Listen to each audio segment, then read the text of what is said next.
પોરબંદરમાં રોડ રસ્તાની કામગીરી ચાલી રહી છે, તેમાં ટ્રાફિકને ધ્યાનમાં રાખીને નાગરિકોને ઓછામાં ઓછી અસુવિધા થાય તે માટે મહાનગરપાલિકા દ્વારા રાત્રિના સમયે રસ્તાઓને ડામરથી મઢવાની કામગીરી શરૂ કરાઈ છે।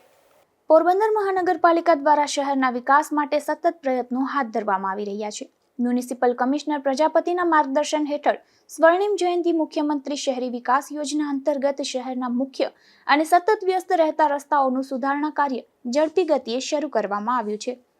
દિવસ દરમિયાન ભારે ટ્રાફિકને ધ્યાનમાં રાખીને નાગરિકોને ઓછામાં ઓછી અસુવિધા થાય તે માટે મહાનગરપાલિકા દ્વારા રાત્રિના સમયે રસ્તાઓને ડામરથી મઢવાની કામગીરી કરવામાં આવી રહી છે।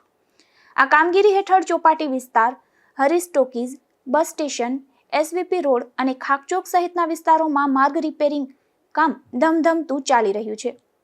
શહેરના કેટલાક માર્ગો પર વરસાદ અને ભારે વાહન વ્યવહારને કારણે ખાડાઓ તથા નુકસાન સર્જાયું હતું, જેને કારણે વાહન ચાલકો અને નાગરિકોને મુશ્કેલી પડી રહી હતી।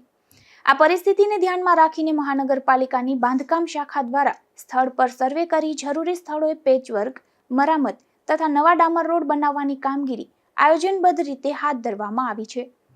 રાત્રિના સમયે મશીનરી અને કર્મચારીઓની ટીમ દ્વારા ઝડપથી કામગીરી પૂર્ણ કરવાની દિશામાં પ્રયાસો કરવામાં આવી રહ્યા છે, જેથી ટ્રાફિક વ્યવસ્થામાં વિઘ્ન ન આવે। આ કામગીરી પૂર્ણ થયા બાદ શહેરમાં વાહન વ્યવહાર વધુ સરળ અને સુરક્ષિત બનશે, તેમજ નાગરિકોને રોજિંદી અવરજવર માટે વધુ સુવિધા મળશે। નિપુલ પોપટ સાથે અશોક થાનકી, ગુજરાત ન્યૂઝ, પોરબંદર।